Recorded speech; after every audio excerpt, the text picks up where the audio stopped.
Com muita alegria, cumprimento a igreja com a doce, bendita e gloriosa paz de nosso Senhor e Salvador Jesus Cristo. Podeis assentar, irmãos, por gentileza. Quero aqui registrar a minha alegria por estar de volta a Poços de Caldas, essa cidade bonita, aconchegante, acolhedora. Mas confesso aos irmãos que estar aqui nesse santuário é me encontrar no melhor lugar desta cidade. A casa de Deus, onde o povo de Deus se reúne para exaltá-lo, para glorificá-lo e para bendizer o seu santo e soberano nome. Quero louvar a Deus pela vida do pastor Paulo Bongrates, amigo já de longos anos, companheiro de ministério, colega. Louvo a Deus pela sua vida. Agradeço de coração a lembrança do nosso nome, de mais uma vez está trazendo aqui a nossa humilde parcela de cooperação na escola bíblica realizada aqui todos os anos. Louvar a Deus pela vida da sua esposa, irmã Abigail. Eu creio que foi da vez passada que eu vi que ela não estava bem de saúde, estava internada, mas Jesus a restaurou. Glória seja dada ao nome do Senhor por isso. Quero louvar a Deus pela vida do meu amigo também, pastor Samuel, sua esposa. Louvar a Deus pela vida do pastor Claudinei, que conheço através das redes sociais, através do nosso grupo, pastores presidentes, mas tenho o prazer de conhecê-lo pessoalmente. Louvar a Deus pela vida do pastor Viana, que representa aqui o pastor Frisas. Deus abençoe e recompense. Louvar a Deus pela vida da igreja aqui em Poços de Caldas, o ministério, os obreiros, a maneira sempre carinhosa, sempre hospitaleira, como os irmãos nos recebem. Que Deus vos abençoe e vos recompense em nome de Jesus. Amém? Glória a Deus. Quero convidar os irmãos para que abram as vossas Bíblias no Evangelho segundo São Lucas, no capítulo de número 9.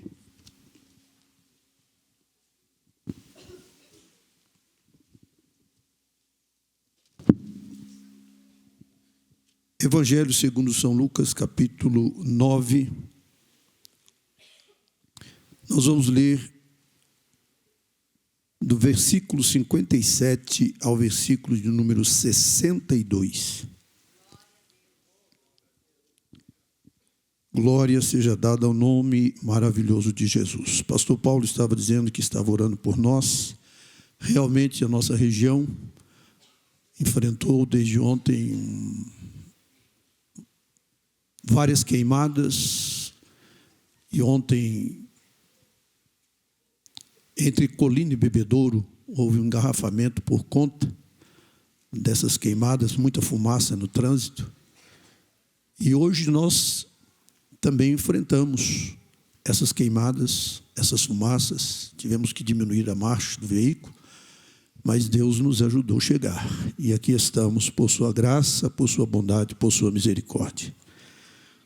Lucas capítulo 9, versículos 57 ao 62. Todos encontraram? Glória a Deus. Assim está escrito: e aconteceu que, indo eles pelo caminho, lhe disse um: Senhor, seguir-te-ei para onde quer que fores. E disse-lhe Jesus: as raposas têm covis, e as aves do céu ninhos, mas o Filho do Homem não tem onde reclinar a cabeça. E disse a outro: segue-me. Mas ele respondeu: Senhor, deixa que primeiro eu vá enterrar meu pai. Mas Jesus lhe observou: deixa os mortos ou enterrar os seus mortos, porém tu vai e anuncia o reino de Deus. Disse também outro: Senhor, eu te seguirei, mas deixa-me despedir primeiro dos que estão em minha casa. E Jesus lhe disse: ninguém que lança a mão do arado e olha para trás é apto para o reino de Deus. Quantos podem glorificar o nome do Senhor pela leitura da sua palavra? Meus amados, estamos diante de um texto que eu creio ser bastante conhecido de toda a igreja, muito especialmente dos que gostam de ler a Bíblia, muito especialmente dos que amam a escola bíblica dominical, dos que amam culto de ensino. Glória a Deus. Texto que fala a respeito do custo, a respeito do preço de seguir ao Senhor Jesus Cristo. Jesus estava a caminho de Jerusalém. Nesse mesmo capítulo, no versículo 51, nós lemos: e aconteceu que, completando-se os dias para a sua assunção, manifestou o firme propósito de ir a Jerusalém. Jesus estava a caminho de Jerusalém. E a Bíblia diz que, indo eles de caminho, um deles disse: Senhor, seguir-te-ei para onde quer que fores. Este texto enfatiza o ensino do Senhor Jesus sobre o comprometimento necessário de segui-lo. Mas não somente o comprometimento necessário de segui-lo, mas também a necessidade de manter os olhos fixos nele. Então, seguir Jesus importa em manter os olhos fixos ou fixados nele. Nós estamos numa carreira. Nós somos aqui na terra peregrinos e forasteiros. O escritor aos Hebreus, no capítulo 12, deixou ali registrado, versículo 1. Portanto, nós também, que estamos rodeados de uma tão grande nuvem de testemunhas, deixemos todo o embaraço e o pecado que tão de perto nos rodeia e corramos com paciência a carreira que nos está proposta. Há uma carreira proposta para cada crente. Eu vou repetir, não é porque o irmão não entendeu, é apenas para dar ênfase. Há uma carreira proposta para cada crente. E se ela está proposta para cada crente, nós não podemos abrir mão dela. É imprescindível que nós perseveremos nesse objetivo, nesta carreira. Há um preço em seguir a Jesus. Há um preço a ser pago. Jesus deixou claro aqui que não é de qualquer forma, não é como as pessoas imaginam que seja. Jesus estava caminhando para Jerusalém e ele mostrou aqui o custo de segui-lo. Jesus é abordado por alguém que promete segui-lo por onde quer que ele fosse. Seguir-te-ei para onde quer que fores. E Jesus responde a este homem que intencionava segui-lo, destacando algo completamente ao contrário daquilo que ele imaginava. Jesus responde dizendo: os animais têm onde se abrigar, os animais têm casa, o filho do homem não tem onde reclinar a cabeça. E aí Jesus está mostrando, prezados irmãos, que segui-lo requer sacrifício. Seguir a Jesus requer sacrifício. Seguir a Jesus requer uma disposição para abrir mão de qualquer conforto e de qualquer segurança terrena. Seguir a Jesus significa: eu preciso deixar a minha zona de conforto, a minha zona de segurança, e eu preciso confiar inteiramente nele. Eu preciso depender inteiramente dele. É isso que Jesus está dizendo. As raposas têm covis, e as aves do céu têm ninhos, mas o Filho do Homem não tem onde reclinar a cabeça. Você está disposto a me seguir? Eu não tenho casa, eu não tenho dinheiro para pagar hotel para você, não tenho dinheiro para pagar uma pensão. Você quer me seguir? O preço é este. Você quer abrir mão do seu conforto? Você quer abrir mão da sua segurança pessoal? Então Jesus está dizendo: quer me seguir? Abra mão das garantias mundanas, abra mão das garantias terrenas e confie plenamente em mim. E aí eu pergunto nesta noite, de uma vez que estamos em uma escola bíblica, estamos nós dispostos a continuar seguindo a Jesus?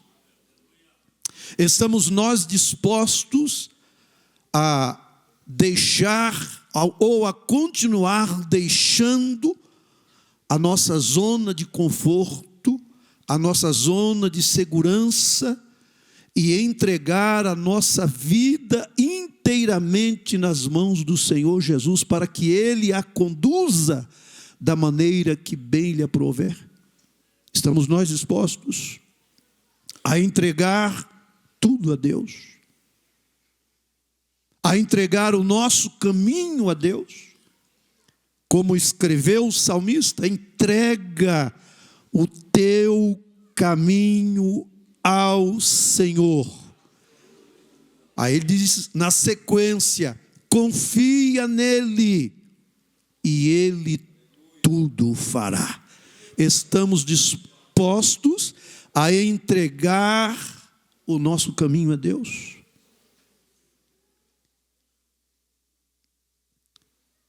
É algo, irmãos amados, para se pensar, para se calcular. Jesus está falando de se calcular preço aqui, custo para segui-lo.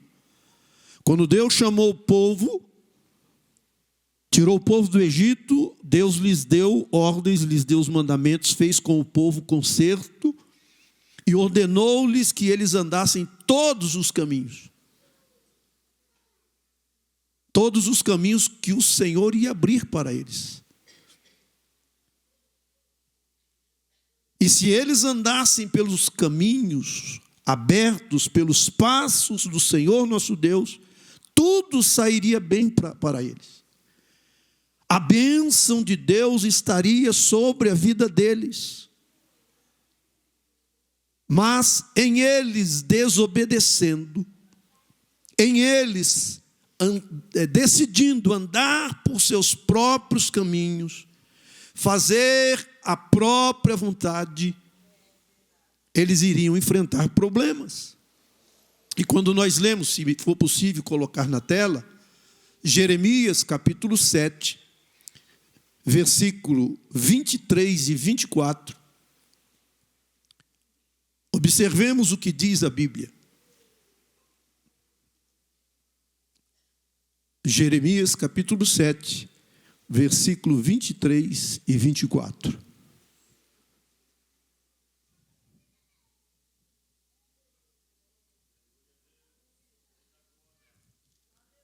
Eu achei aqui, eu vou ler enquanto ali está. Mas isto lhes, os irmãos podem me ajudar? Isto lhes ordenei dizendo: dai ouvidos à minha voz, e eu serei o vosso, e vós sereis o meu concerto. Quando Deus fez esse concerto, lá em Êxodo 19, eles disseram: nós faremos tudo, Senhor. Estamos de acordo com a aliança. Eu serei o vosso Deus e vós sereis o meu povo. E andai em todo o caminho que eu vos mandar. Para quê? Para quê? Para que vos vá bem. Versículo 24. Mas não, mas andaram nos seus próprios conselhos, no propósito do seu coração malvado, e andaram para trás e não para adiante. Aquele que lança a mão do arado e anda para trás e olha para trás, não é apto para o reino de Deus. Seguir Jesus tem um custo. Seguir a Jesus implica em pagar um preço. Jesus está dizendo: você quer me seguir? Abandone a sua zona de conforto. Abandone a sua zona de segurança. Confie em mim. Bendito seja o nome do Senhor. Mas nós temos aqui um outro proponente. E disse ao outro, aqui é Jesus quem diz: segue-me. Aqui é Jesus quem chama. Aqui é Jesus quem convida. Segue-me. Mas ele respondeu: Senhor, deixa que primeiro eu vá enterrar meu pai. Mas Jesus lhe observou: deixa os mortos o enterrar os seus mortos, porém tu vai e anuncia o reino de Deus. Jesus chama outra pessoa para segui-lo, mas essa pessoa diz para Jesus: eu quero seguir-te, Jesus. Estou disposto a seguir-te. Mas eu tenho uma prioridade. Eu preciso primeiro enterrar o meu pai. E Jesus responde, irmãos: deixa isso para lá, rapaz. É claro que eu estou contemporizando a mensagem, a resposta de Jesus. Deixa isso para lá. Para que se preocupar com isso? Deixa os mortos enterrar os seus próprios mortos. Tu, porém, vai e anuncia o reino de Deus. Faça a minha obra. E o que Jesus está dizendo aqui? Ei, me seguir implica em prioridade máxima. Quantos podem glorificar o nome do Senhor? Glória a Deus. Você pode repetir? Podemos, pastor? Estamos na escola bíblica. Você pode repetir comigo? Seguir Jesus implica em dar a Ele a prioridade máxima. Bendito seja o maravilhoso nome do Senhor. O que Jesus está ensinando aqui, irmãos? Jesus está ensinando que nada, nem mesmo as obrigações familiares, são importantes para quem quer de fato segui-lo. É fácil isso? Não é. Quando Jesus chamou os discípulos, Pedro disse: Senhor, eis que nós deixamos tudo e te seguimos. O que nós vamos ganhar com isso? O que nós receberemos? O que Jesus respondeu? Aquele que não deixar casa, pai, mãe, irmãos, etc, etc, etc. Por amor de mim, não é digno de mim. Então Jesus está dizendo aqui, irmãos amados, que nada, nem mesmo as obrigações familiares, devem ser colocadas acima da missão de fazer a obra de Deus, de anunciar o reino de Deus. Jesus aqui chamou, segue-me. E Jesus aqui está dizendo, enfatizando sobre a urgência e a primazia do seu reino. E ele ensinou isso em São Mateus, no capítulo 6, no versículo 33. Buscai primeiramente o reino de Deus e a sua justiça, e todas as demais coisas vos serão acrescentadas.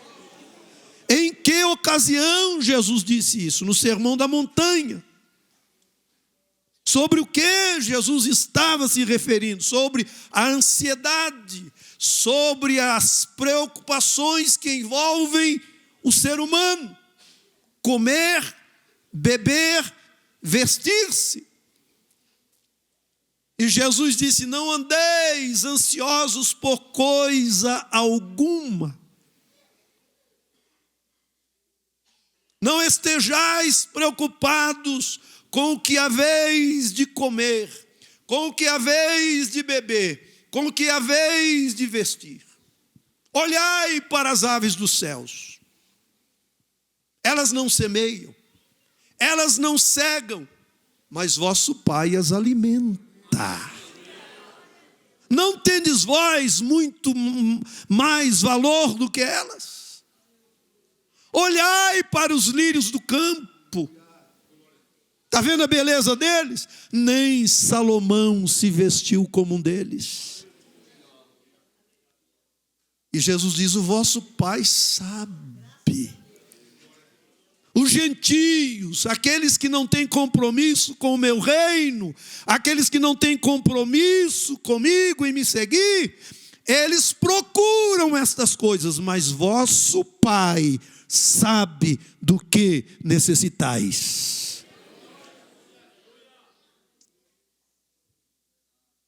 E eu preciso transmitir essa palavra ao seu coração. Você é filho de Deus. Você é filha de Deus. E Ele sabe, Ele conhece todas as tuas necessidades. Uma a uma. Mas não só necessidades na área física, na área de manutenção. Ele conhece as suas necessidades espirituais. Ele conhece as suas necessidades emocionais. Vosso Pai sabe.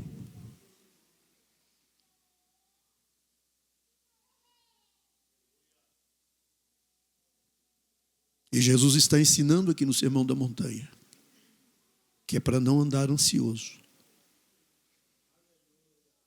Depois que ele diz, vosso Pai sabe, ele diz, mas buscai primeiramente o reino de Deus e a sua justiça, e todas estas coisas, comer, beber, vestir, vos serão acrescentadas.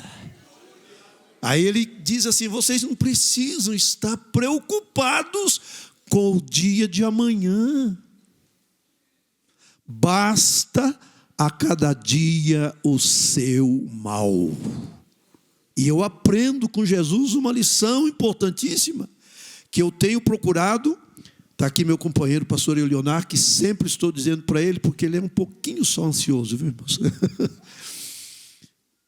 Sempre estou dizendo para ele, e ensino na igreja, que Jesus aqui, quando ele diz, basta a cada dia o seu mal, ele está ensinando para mim e para cada um de nós, que é para nós vivermos um dia de cada vez.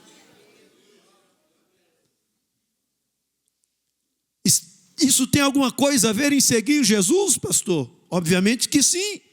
Jesus disse: se alguém quiser vir após mim, negue-se a si mesmo e tome cada mês a sua cruz, é isso? Tome cada ano a sua cruz? Tome cada semana a sua cruz? Não, ele disse: se alguém quiser vir após mim, negue-se a si mesmo, tome cada dia a sua cruz. O que Jesus está ensinando? Você quer seguir? Quer seguir-me? Viva um dia de cada vez.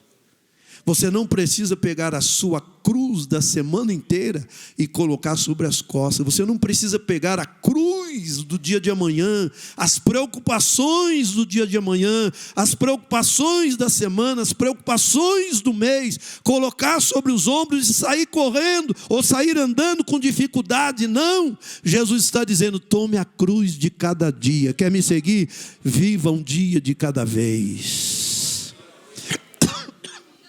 Desculpe, pastor, mas eu tenho problemas, eu tenho lutas, eu preciso me preocupar. Aí nós precisamos observar o que a Bíblia ensina, o que Pedro aprendeu com Jesus e ensinou quando ele escreveu a carta: lançando sobre ele, lançando sobre ele, lançando sobre ele, lançando sobre ele toda, não é uma só, toda a vossa ansiedade. Levante a sua mão. Porque Ele tem cuidado de vós. Porque Ele tem cuidado de vós. Porque Ele tem cuidado de vós. Então nada, nem mesmo as obrigações familiares importantes devem ser colocadas acima da missão, da primazia que merece o servir a Jesus, o seguir a Jesus, o reino de Deus. É isso que Jesus está ensinando. Deixa os mortos enterrar os seus mortos, porém tu vai e anuncia o reino de Deus. Bendito seja o maravilhoso nome de Jesus. E nessa caminhada, versículo 61 do capítulo 9 de Lucas, está registrado: disse também outro: Senhor, eu te seguirei, mas deixa-me despedir primeiro dos que estão em minha casa. E Jesus lhe disse: ninguém que lança mão do arado e olha para trás é apto para o reino de Deus. Aqui nós nos deparamos com uma terceira pessoa. A primeira se coloca diante do Senhor, se apresenta e diz: eu quero te seguir, por onde quer que fores. E Jesus apresenta a figura de dois animais, uma ave, a ave e a raposa, as aves dos céus e as raposas. O segundo, Jesus chama-o: segue-me. E Jesus então mostra para ele o que deve ser prioridade. E esse terceiro também se dispõe: eu te seguirei. Eu te seguirei. Só que tem uma coisa: eu preciso primeiro despedir-me dos que estão em minha casa. Aí Jesus aqui usa uma outra figura. Nos versículos 59 e 60, versículo 58, Jesus usou a figura das aves do céu e das raposas. Aqui Jesus usa a figura do arado. E Jesus lhe disse: ninguém que lança a mão do arado e olha para trás é apto para o reino de Deus. O que Jesus está dizendo aqui? Ei, você quer me seguir? Você está com seu foco direcionado para o lugar errado. Se você quiser me seguir, você tem que ajustar o seu foco. Jesus está dizendo: quer me seguir? Você precisa ser que nem o lavrador. Jesus está usando a figura do arado, uma ferramenta do seu tempo. Mas eu creio que aqui tem alguns irmãos que devem ter conhecido o arado. Tem alguém aqui que conheceu o arado? Melhor, tem alguém aqui que trabalhou com arado? Você pode abrir um sulco na terra em linha reta, olhando para trás? Arrebenta o pé, sai tudo fora. Então Jesus está dizendo: ninguém que lança a mão do arado e olha para trás é apto para o reino de Deus. O que Jesus está dizendo? Da mesma maneira que o lavrador tem que andar em linha reta, tem que arar em uma linha reta, quem quiser me seguir tem que estar com os olhos fixados em mim. Quem quiser me seguir não pode tirar os olhos da minha pessoa. Tem que estar focado em mim. Bendito seja o nome do Senhor nosso Deus. Jesus diz: ninguém que lança a mão do arado e olha para trás. Jesus está dizendo aqui, irmãos amados, você não pode ficar distraído com o seu passado. Eu vou repetir, vou dizer de novo, não é porque o irmão não entendeu, é apenas para dar ênfase. Nós não podemos ficar distraídos com o nosso passado. E eu preciso fazer uma pergunta aqui para continuar. Quem aqui está em Cristo? Quem aqui está em Cristo? O que a Bíblia diz? Assim que, se alguém está em Cristo, nova criatura é, as coisas velhas já passaram, eis que tudo se fez novo. Tem muitas pessoas que estão olhando só para o retrovisor, quando ele tem diante de si um para-brisa inteiro.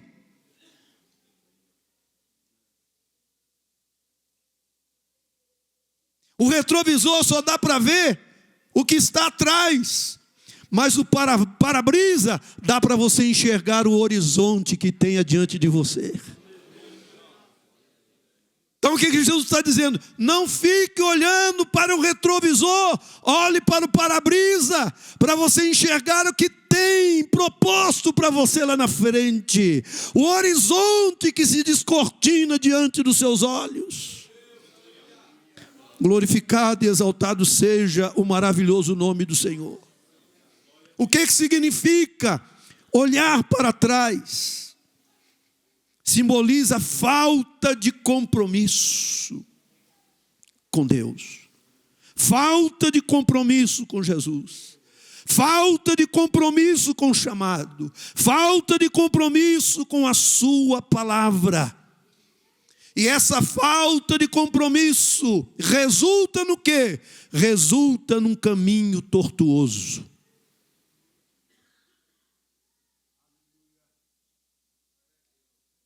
Quando Paulo escreveu a carta aos Gálatas, Paulo disse: eu gerei em Cristo. E ele faz como que um lamento, ele diz: ó, meus filhinhos, por quem de novo sinto as dores de parto, até que Cristo seja formado em vós. Por que Paulo está dizendo isso? Porque os crentes da Galácia, eles estavam olhando para trás, estavam sendo seduzidos e induzidos a olharem para trás, a retrocederem.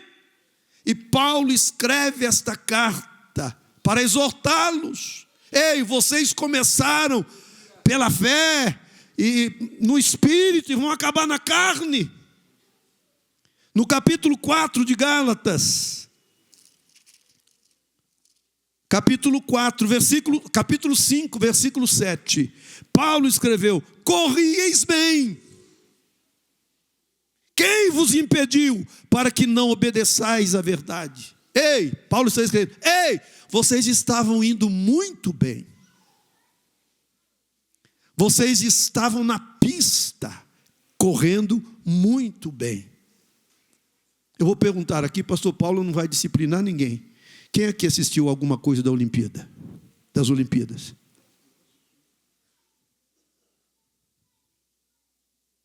Os atletas, corrida de 100 metros, corrida de 400 metros, maratona e corridas com obstáculo. Paulo está dizendo aqui: vocês estavam correndo bem. Quem vos impediu? Vocês estavam seguindo Jesus. Estavam no caminho certo. Quem vos impediu? Por que vocês estão dando um passo atrás? Por que vocês estão retrocedendo para o caminho antigo? Correr esta carreira que nos está proposta implica em continuar, mesmo que a gente esteja destroçado. Se alguém aqui chegou a acompanhar algumas corridas, mesmo que seja aquelas antigas, eu não me lembro o nome da pessoa, mas uma senhora que estava correndo e estava totalmente desidratada, trôpega, caindo, mas ela não desistiu.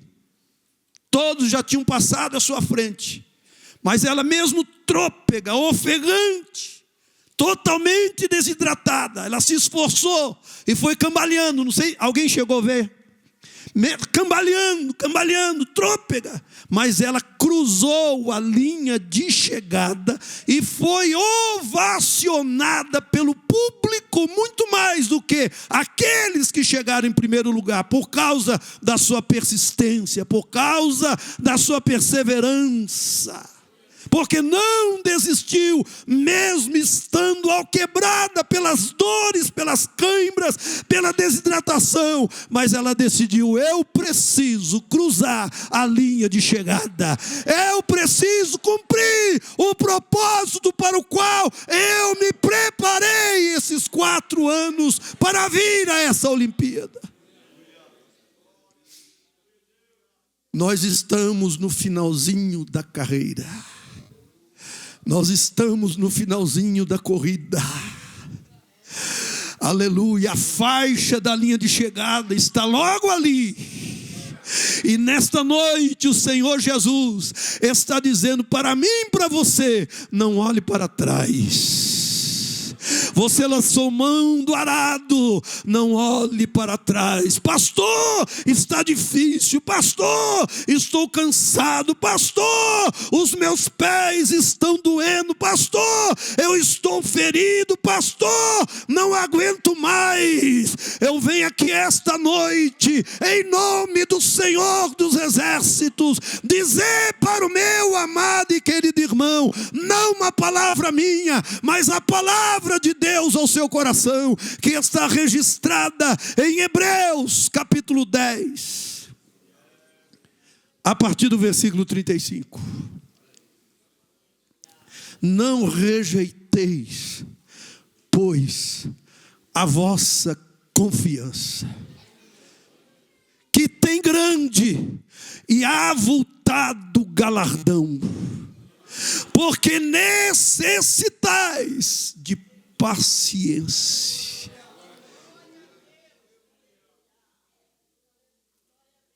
Nada de ansiedade, paciência.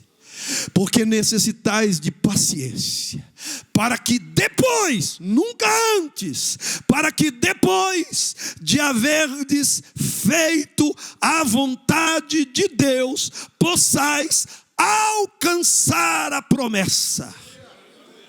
Porque ainda um poucochinho de tempo, e o que há de vir virá, certamente virá, não tardará. Se tardar, espera-o, porque certamente virá. Mas o meu justo viverá da fé, e se ele recuar, a minha alma não tem prazer nele.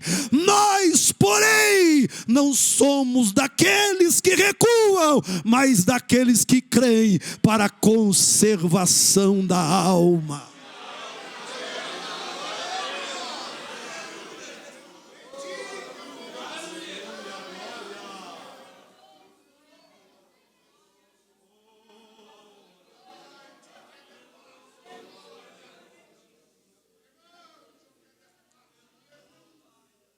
O meu justo viverá da fé. E veja o que a Bíblia diz, o escritor inspirado pelo Espírito Santo. E se ele recuar, se ele olhar para trás, se ele retroceder, a minha alma não tem prazer nele.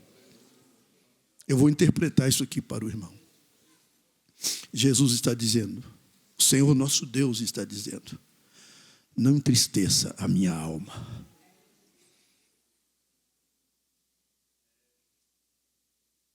Persevere, mesmo que esteja difícil a jornada, mesmo que esteja difícil a caminhada, mesmo que você esteja sofrendo as maiores lutas, mesmo que você esteja passando pelos mais profundos vales, mesmo que você esteja atravessando o deserto mais abrasador, mesmo que você esteja enfrentando os piores vendavais da sua vida, mesmo que você esteja enfrentando a pior tempestade da sua vida, o Senhor está dizendo: não entristeça a minha alma. Eu não te chamei para você desistir. Eu te chamei para você prosseguir. Eu te chamei para você ir avante. Eu te chamei porque tem um propósito contigo.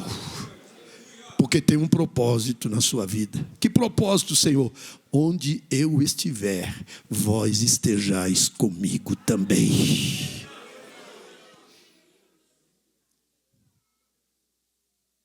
Quando o escritor aos Hebreus, no capítulo 12, depois do versículo 1 que nós citamos aos irmãos: portanto, nós também, que estamos rodeados de uma tão grande nuvem de testemunhas, deixemos todo embaraço e o pecado que tão de perto nos rodeia, e corramos com paciência a carreira que nos está proposta. Ele, inspirado pelo Espírito Santo, registrou, olhando para Jesus, olhando para Jesus, olhando para Jesus, o autor e consumador da fé. Agora presta atenção, porque ele não termina aí, ele diz: o qual, presta atenção, pelo gozo que lhe estava proposto, suportou a cruz, desprezando a afronta, assentou-se à destra da majestade nas alturas.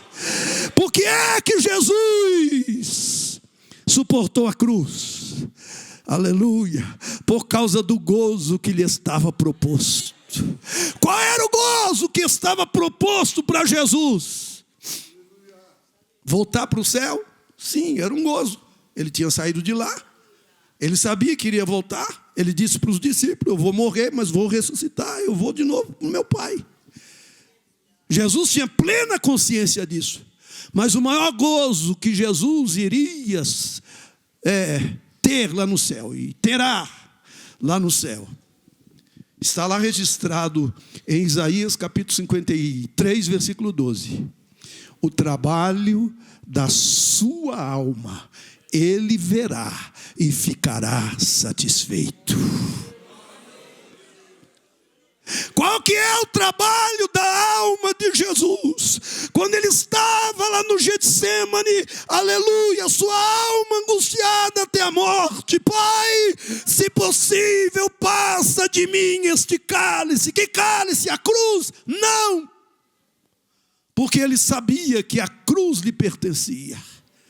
Ele disse aos seus discípulos: para isto eu vim ao mundo, para isto eu nasci. É necessário que o Filho do Homem seja entregue aos homens, sofra, padeça, seja crucificado. Jesus tinha consciência disso. Qual era o cálice mais amargo que Jesus suportou lá no jardim do Getsemane? Pensar no Calvário, pensar na cruz? Não. O maior sofrimento de Jesus, a angústia da alma de Jesus, era o pecado meu, o pecado seu, o pecado de toda a raça humana recair sobre ele, ao ponto de ele ser abandonado pelo próprio Pai. Ele que havia dito aos discípulos: o Pai sempre está comigo, o Pai nunca me deixa só. Mas lá no alto do Gólgota, ele teve que bradar: Eli, Eli, lama sabactani, Deus meu, por que me desamparaste? Por causa dos meus pecados, por causa dos nossos pecados. Mas a Bíblia diz: ele suportou tudo isso. Ele suportou a ignomínia da cruz, a vergonha da cruz. Ele suportou tudo isso, desprezou as afrontas, por causa do gozo que lhe estava proposto. Qual era o gozo dele? Ver a mim e a você, onde ele está hoje, assentado à direita do Pai.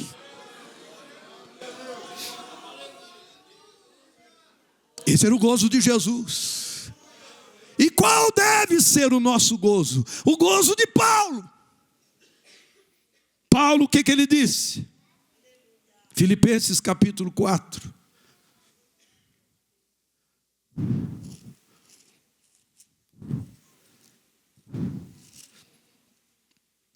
Glória a Deus. Capítulo 3.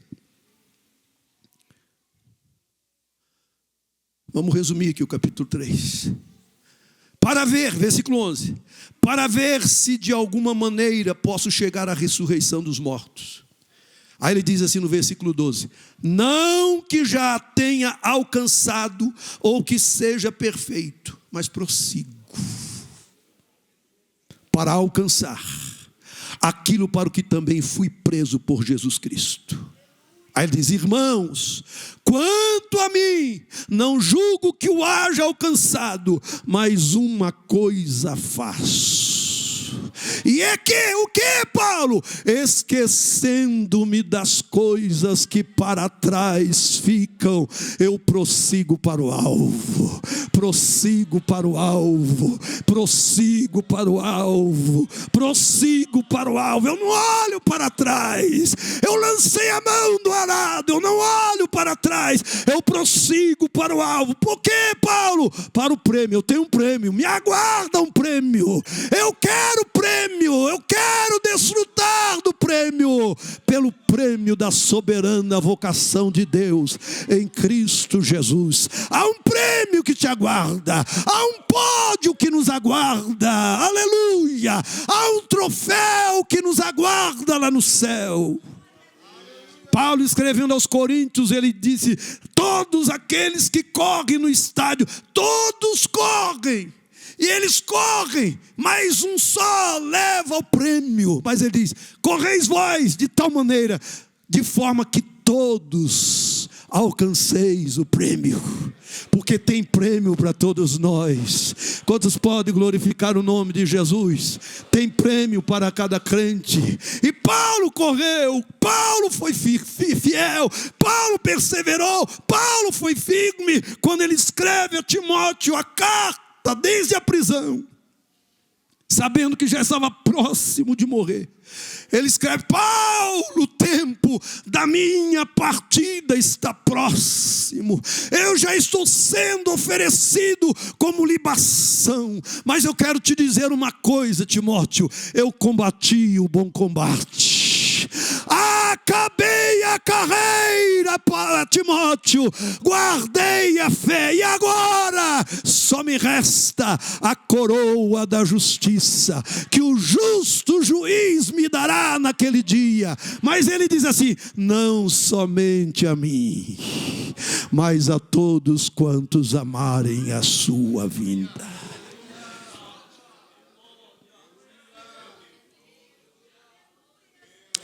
Vale a pena servir Jesus. Vale a pena seguir a Jesus. Vale a pena pagar o preço. Vale a pena colocar em primeiro plano as coisas de Deus.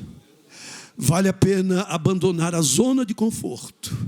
Vale a pena dar primazia ao que é de Deus. Vale a pena seguir olhando para Jesus, porque tem prêmio. Nós estamos numa batalha, estamos num combate. Jesus venceu e desfruta lá no céu. E desfrutará ainda mais quando a igreja chegar. Mas está escrito, e eu concluo, lá no livro do Apocalipse: ao que vencer.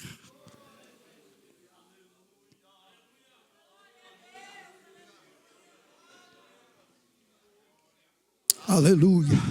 Ao que vencer. Escute, deixa eu te dizer uma coisa: céu não é lugar de covardes. É forte a palavra, mas eu preciso dizê-la. Céu não é lugar de covardes. Céu não é lugar de quem desiste. Céu não é lugar de quem recua. Céu é lugar de quem luta. Céu é lugar de quem vence. Céu é lugar de soldado lutador. Ao que vencer, eu lhe concederei que se assente comigo no meu trono, assim como eu venci e me assentei com o meu Pai no seu trono. Quantos podem glorificar o nome do Senhor? Então não desista, prezado, da sua jornada por nada. Por mais adversa que seja a circunstância que você esteja atravessando, permaneça firme com Jesus. Amém? Que Deus nos abençoe. Pastor Paulo me permitiu. Quero apresentar aos irmãos. Eu creio que alguns já adquiriram das vezes passadas que aqui estive. O livro Sonetos do Salmo 119. É o Salmo 119 comentado, verso por verso, em forma de soneto. É um devocional, é um livro para estar na cabeceira da cama, é um livro para fazer culto doméstico, também para evangelizar. Amém, irmãos? E aqui, um livro sobre a família, colocando a família na arca. Lições preciosas extraídas da vida de Noé para a família contemporânea. Os irmãos sabem os males que a família está enfrentando nos dias que estamos atravessando. Aqui nesse livro existem lições preciosas, extraídas da vida, extraídas do material da arca e aplicado à família. Os irmãos que desejarem adquirir, eu creio que tem uma mesa que estará sendo colocada ali, e o pastor Elionar estará atendendo os irmãos, e eu quero aqui agradecer a preciosa atenção de todos os irmãos e agradecer ao pastor Paulo. Que Deus os abençoe, em nome de Jesus.